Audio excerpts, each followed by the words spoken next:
절망으로 끝날 수 없는 인생인 거예요. 내 속에 절망이 오고 좌절이 와도 우리의 인생의 마지막은 그걸로 끝나지 않아요. 부활이에요, 부활. 좌절과 절망으로 끝나지 않는 우리의 인생이라는 거예요. 좌절 속에서 건져주셨고 절망 속에서 우리를 일으키신 부활이 우리 가운데 있다는 거예요. 그래서 우리의 삶의 인생의 그 피날레는, 마지막은 부활의 환희와 부활의 기쁨이라는 거예요. 디모데후서 2장 8절에서 10절까지 말씀, 제가 가진 성경, 신약성경 343쪽의 말씀입니다. 제가 디모데후서 2장 8절에서 10절까지 말씀 봉독해 올립니다. 내가 전한 복음대로 다윗의 씨로 죽은 자 가운데서 다시 살아나신 예수 그리스도를 기억하라.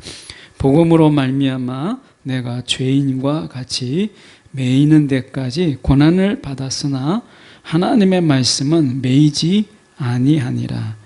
그러므로 내가 택함 받은 자들을 위하여 모든 것을 참음은 그들도 그리스도 예수 안에 있는 구원을 영원한 영광과 함께 받게 하려 함이라. 아멘. 오늘 이 말씀 가지고 구원에 임한 영광, 구원에 임한 영광이라는 제목으로 함께 저희가 말씀을 나누기를 원합니다. 늘 우리가 핵심이라고 하는 것이 있어요. 우리가 신앙의 핵심이 무엇이냐라고 하는 것을 붙잡는 것이 중요하죠. 본질과 비본질이 있어요. 본질을 붙잡고 비본질에 대해서는 때로는 놓쳐도 상관없는데, 우리는 신앙생활 하다가 보면 본질은 잊어버리고 비본질적인 부분에 너무 매여 있는 것을 보게 됩니다. 사단의 전략은 다른 데 있지 않아요. 우리가 신앙생활을 하라는 거예요. 열심히 하라는 거예요. 그런데 본질적인 부분은 놓치고 비본질적인 부분을 붙잡고 신앙생활을 하라는 거예요. 그러니까 사단은 우리가 본질을 놓치는 비본질적인 것을 붙잡는 신앙을 결코 무서워하지 않습니다. 그러니까 사단은 오늘도 똑같아요. 열심히 신앙생활 하라는 거예요. 열심히 믿고 열심히 기도하라는 거예요. 그런데 본질은 붙잡지 말라는 거예요. 비본질적인 부분에 매여 있으라 라고 하는 것입니다. 비본질적인 부분에 매여 있는, 열심히 있는 신앙은 사단을 위협하지 못하고 사단은 그런 자를 겁내지 않습니다. 오늘 사도 바울은 신앙의 본질이 무엇이냐, 신앙의 핵심이 어디에 있느냐라고 하는 것을 우리 가운데 이야기해요. 이 복음 안에도 분명히 복음의 핵심이 있어요. 우리가 이 복음의 변방에 머무는 그런 자가 아니라 복음의 핵심에 머무는 자가 되는 것이 중요하죠. 베드로나 그의 형제들은 사실은 예루살렘에서 보면 변방에 있는 그런 자들이었어요. 근데 예수님께서 제자를 부르실 때 예루살렘의 거창한, 그리고 이름 깨나 있는 자들을, 유력한 자들을 예수님의 제자로 부르신 것이 아니라 저 변방에 있는 그런 자들을 부르셔서 복음의 가장 핵심적인 곳에 임하게 하셨어요. 오늘 우리가 복음의 핵심을 붙잡는 우리의 신앙이 되기를 원합니다. 8절의 말씀에 보면 내가 전한 복음대로,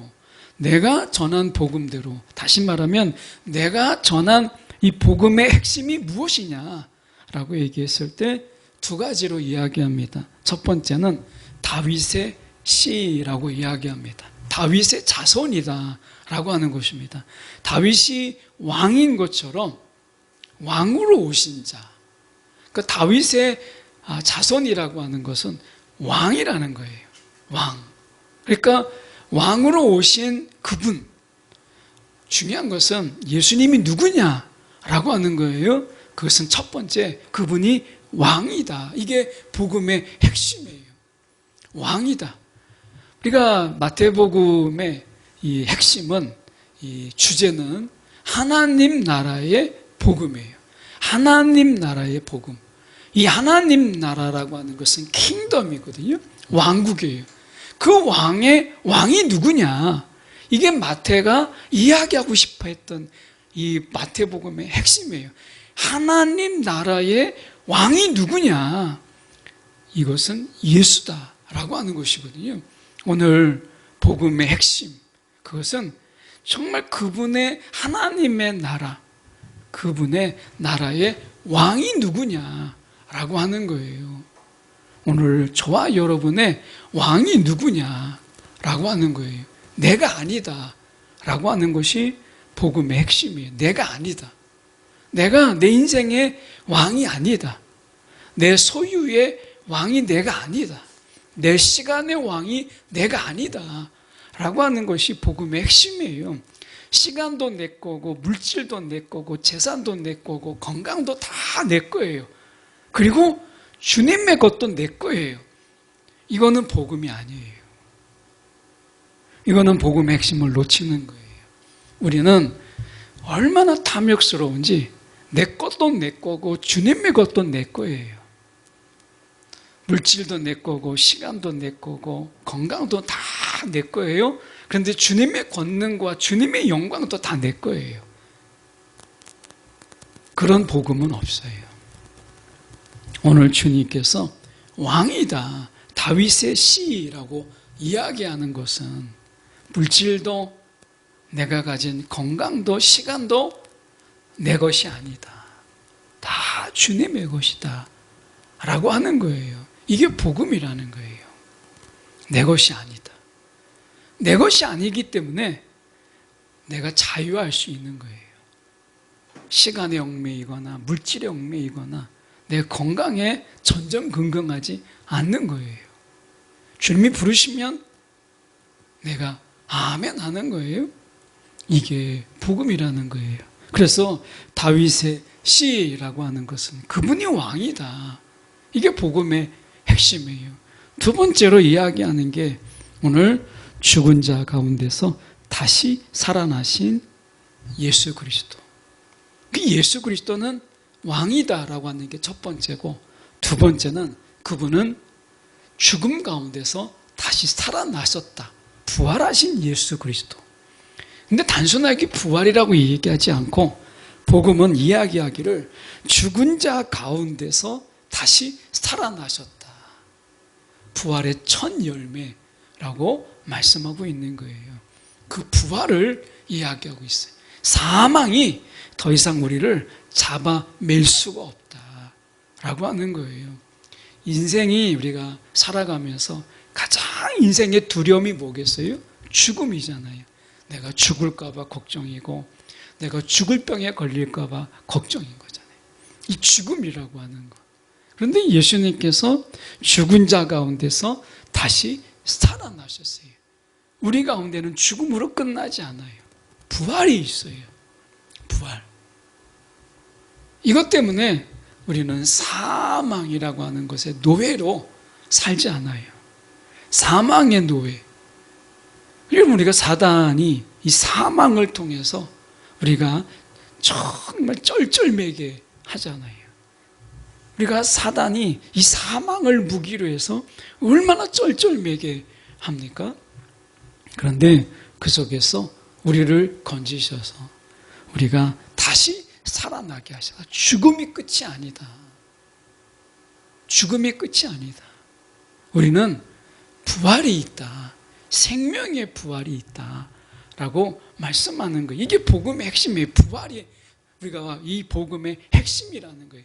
부활이 있기 때문에 우리는 좌절로 끝날 수 없는 인생이고 절망으로 끝날 수 없는 인생인 거예요.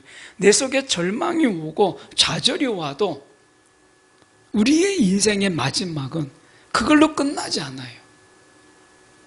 부활이에요. 부활. 좌절과 절망으로 끝나지 않는 우리의 인생이라는 거예요. 좌절 속에서 건져주셨고 절망 속에서 우리를 일으키신 부활이 우리 가운데 있다는 거예요. 그래서 우리의 삶의 인생의 그 피날레는 마지막은 부활의 환희와 부활의 기쁨이라는 거예요. 이게 우리 인생의 마지막이에요. 예수님께서 부활로 화려하게 죽음 가운데서 일어나신 것처럼 우리의 죽음 또한 비참한 죽음, 그리고 우리의 죽음이 이 세상 속에서 찌들어진 이런 죽음이 아니라 우리의 죽음은 분명히 좌절이 아닌, 절망이 아닌, 그리고 소망이 끊어진 것이 아닌 우리의 죽음은 세상의 죽음과 분명히 다르다, 이렇게 말씀하고 있는 거예요. 여러분, 우리의 죽음에 여러분 소망을 가지세요. 우리의 마지막의 죽음의 모습은 분명히 예수님의 부활만큼이나 우리가 화려하고 정말 우리가 판타스틱하게 굉장히 어떻게 보면 우리가 놀라운 그런 죽음으로 우리가 맞이할 거예요. 그래서 우리가 다시 살아나신 예수 그리스도, 이걸 기억하라 라고 얘기해요. 그래서 그분이 왕이고 그분은 죽음 가운데서 일어나셨다 라고 하는 거예요. 여러분, 사망이 곳곳에 있고 절망이 수많은 늪을 만들고 좌절이 우리 가운데 큰 웅덩이로 우리를 유혹하는 이 시대 속에서 정말 우리가 발디딜 틈이 없다고 생각하는 이 세상 속에서 부활이 없으면요, 살아갈 수가 없어요. 그래서 이 복음의 핵심은 부활이에요. 부활. 오늘 우리가 이 부활이 없으면 이 세상에서 정말 한 발자국도 나갈 수 없는 그런 인생이에요. 그런데 사도 바울은 이야기합니다. 우리 가운데 전할 복음의 핵심은 부활이다 라고 이야기하는 거예요. 우리의 삶을 완전히 새롭게 하셨고 우리의 인생을 완전히 바꾸셨어요. 그래서 죽음이 아닌 부활을 바라보고 우리가 살아가는 인생으로 바꿔놓으셨어요. 예. 그래서 우리가 9절에 보면 이렇게 말씀하고 있는 거예요. 9절에 보면 복음으로 말미암아 내가 죄인과 같이 매이는 데까지 고난을 받았으나, 이 사도 바울은 정말 고난을 많이 받았어요. 정말 죽음에 이르기까지 했고, 어떻게 보면 성경에 보면 그가 거반 죽었다라고 하는 이 거반 죽었다라는 이 표현은 헬라어적인 어떤 문법 속에서 보면 죽었다, 이렇게 표현하고 있는 그런 묘사로 되어 있어요. 그러니까 사도 바울은 이미 죽은 거예요. 그런데 하나님께서 그를 그 사역의 연장 속에서 하나님이 그를 살리시고, 그리고 그 가운데서 그 여러 번 죽을 뻔했던 그 속에서 사도 바울을 건지시는 것을 보게 돼요. 사도 바울은 죽음이 두렵지 않았어요. 그는 이야기합니다. 이렇게 이야기해요. 하나님의 말씀은 매이지 아니하니라. 하나님의 말씀은 매이지 아니하니라. 사도 바울이 발견한 이 복음은 어떤 복음이냐, 이런 거였어요. 제가 이 쉬운 성경으로 구절을 좀 다시 봉독해 보면 이렇게 되어 있습니다. 이 복음 때문에 내가 고난을 받는 것입니다. 나는 비록 죄인처럼 쇠사슬에 매여 있지만, 옥중에 갇혀 있고 쇠사슬에 쇠고랑을 차고 있지만, 고대 문헌에 보면 이 쇠사슬이라고 하는 것은 발에 족쇄를 채워요.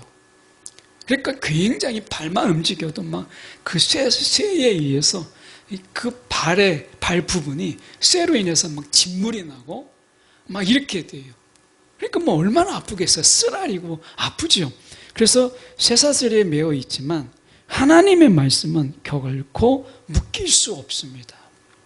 하나님의 말씀은 그 쇠사슬로도 감옥으로도 하나님의 말씀은 묶을 수가 없다는 거예요. 우리의 상황, 우리의 처지, 우리의 이 놓여져 있는 여건들이 결코 하나님의 말씀을 가둘 수가 없다는 거예요.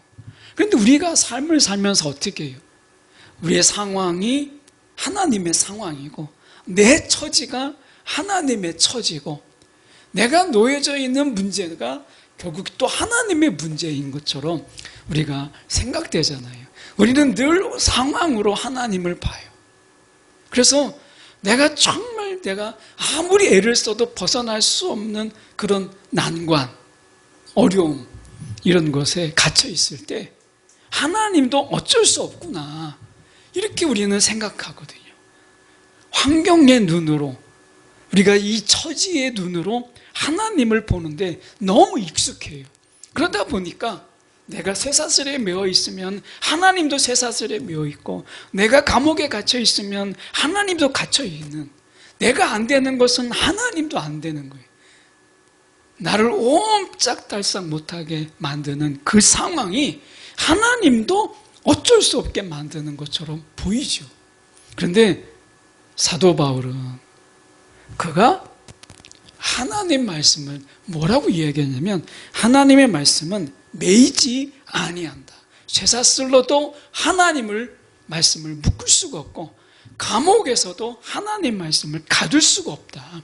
세상의 어떤 치밀한 감옥도 하나님의 말씀을 가둘 수가 없고, 아무리 치밀한 그런 쇠사슬로도 하나님의 말씀을 묶을 수가 없다는 거예요. 이게 부활의 신앙이라는 거예요. 오늘 하나님의 말씀은 나를 지금 가두고 있지만 하나님의 말씀은 자유하다, 이거거든요. 이게 왜 중요하냐면 시편 68편 6절의 말씀에, 우리말 성경으로 보면 시편 68편 6절의 말씀에 이런 말씀이 있습니다.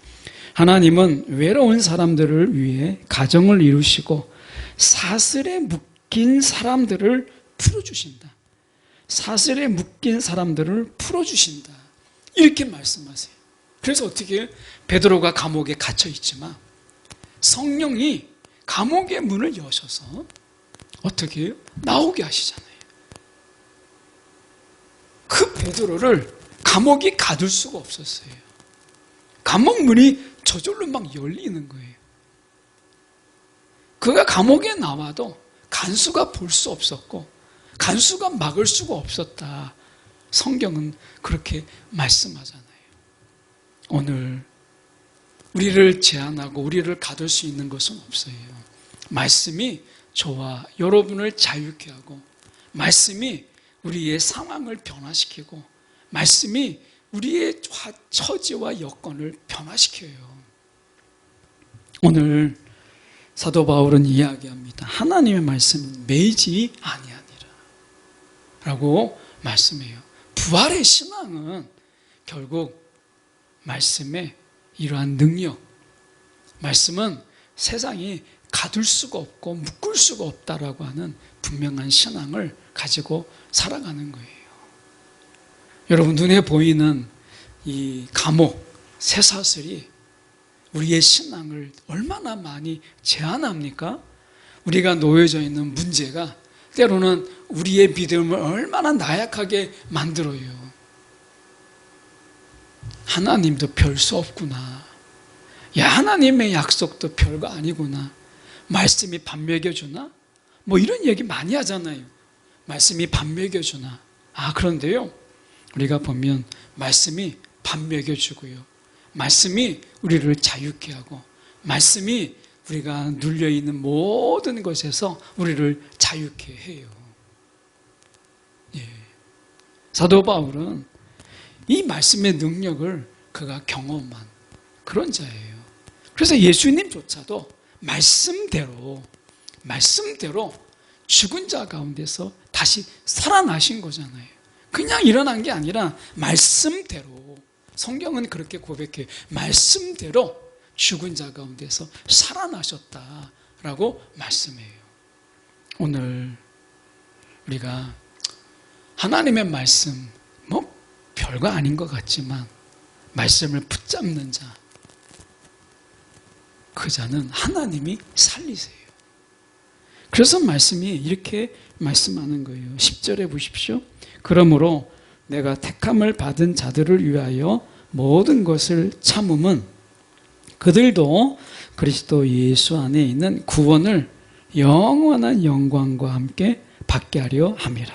오늘 우리의 구원, 이 예수 안에서 우리의 구원은요, 이 그냥 구원이 아니라 얼마나 화려하고 얼마나 영광스러운지 구원을 영원한 영광과 함께 받게 하려 합니다.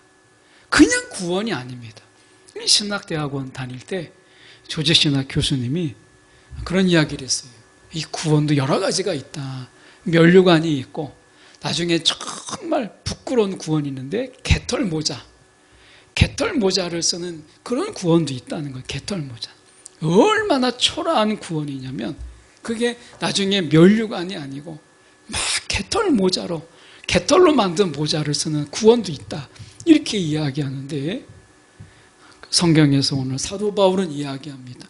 우리의 구원이라고 하는 것이요, 얼마나 하나님 앞에서 아름다운지 영원한 영광과 함께 받게 하려 합니다. 이렇게 말씀해요.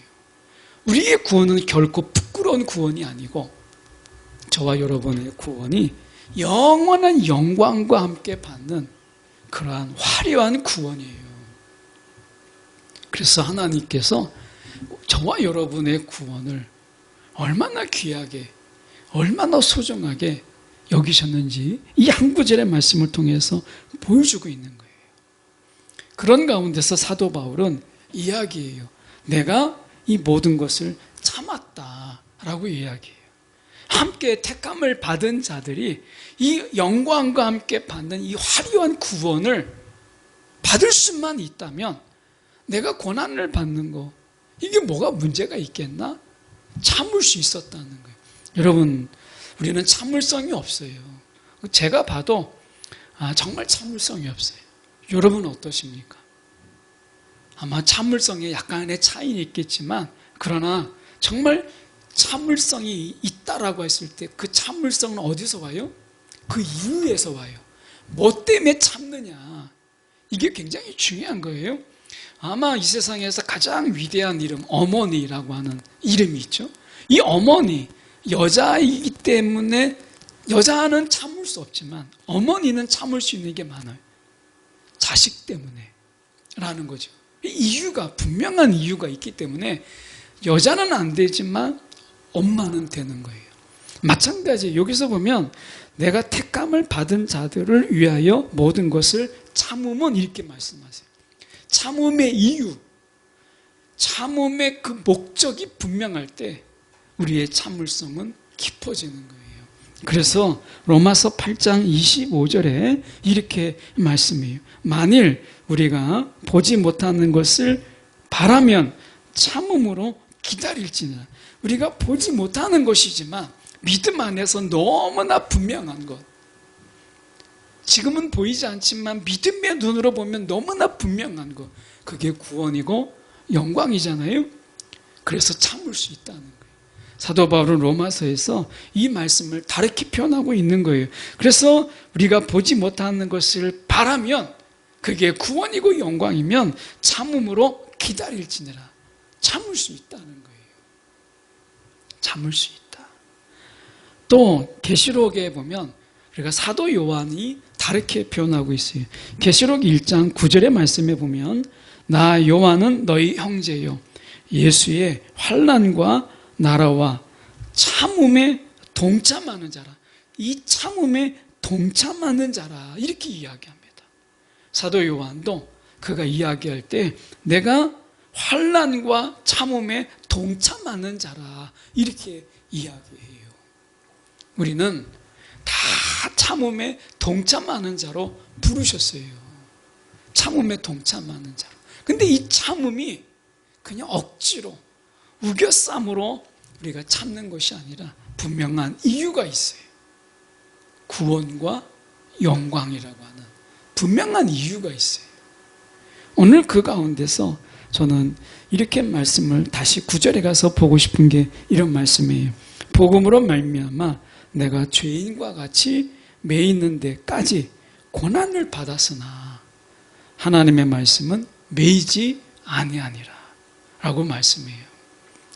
아마 사도 바울이 그가 복음을 전하면서 참을 수 있었던 것은 아마 함께 택함을 받은 자들의 놀라운 구원, 영광이 함께하는 이 구원이 그에게 어떻게 보면 참음의 이유가 된 건 분명해요.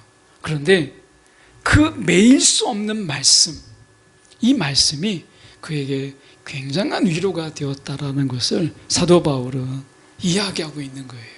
이 디모데후서는 거듭 말씀드리면 사도 바울이 유언처럼 정말 사도 바울의 서신 중에 제일 마지막에 기록되었다라고 생각하는 서신서거든요. 그러니까 사도 바울이 자기 신앙의 마지막 모든 것을 담아서 기록한 서신서예요. 그렇게 본다면 사도 바울의 사역을 지금 요약하고 있고 압축하고 있는 사도 바울의 신앙과 믿음을 우리가 한눈에 볼 수 있는 것이 디모데후서예요. 그렇게 본다면 내가 내 상황과 여건 이런 거, 내가 가지고 있는 문제, 괴로움, 고난 이거에 상관없이 자유로운 하나님의 그 말씀, 이 말씀이 보이니까 그는 그 말씀과 함께 그가 자유함을 맛본 거예요. 오늘 우리의 몸은 제한되어 있어요. 그런데 부활은요, 더 이상 우리의 몸이 갇혀 있지 않아요. 예수님처럼 우리의 몸은요, 부활된 우리의 몸은 모든 것에서 매이지 않고 자유한 몸이에요. 말씀처럼. 그래서 사도 바울은 이미 죽음을 내려놓고 부활하신 예수 그리스도를 바라봄으로 인해서 어디에도 매이지 않는 그 말씀처럼 그는 그의 영혼은, 육체는 지금 부활을 기다리지만 그의 영혼은 말씀처럼 너무나 자유함으로 그가 살아가고 있다는 것을 말씀하고 있잖아요. 부활을 살아가는 우리가, 육신은 우리가 분명히 제한이 있지만 환경에도 처지에도 때로는 우리가 여러 가지 조건과 문제 속에서 우리가 눌림이 있지만 적어도 우리의 영혼이 말씀처럼 정말 부활하신 예수님처럼 자유하다면 우리의 몸의 굴레가 우리에게 커다란 짐이 되지 않을 수 있다는 거예요. 그게 부활을 산 제자들의 삶이잖아요. 오늘 우리의 영혼이 육체와 함께 갇혀 있는 자로 사느냐, 아니면 우리의 영혼이 정말 부활 가운데서 말씀처럼 어디에도 매이지 않는 그 자유함으로 살아가느냐, 이것은 매우 중요한 것이에요. 오늘 사도 바울은 육신의 약함 속에서도 이 영혼의 자유, 말씀처럼 어디에도 매이지 않는 이 자유함 속에 그는 넉넉한 삶을 살았던 것을 보게 돼요.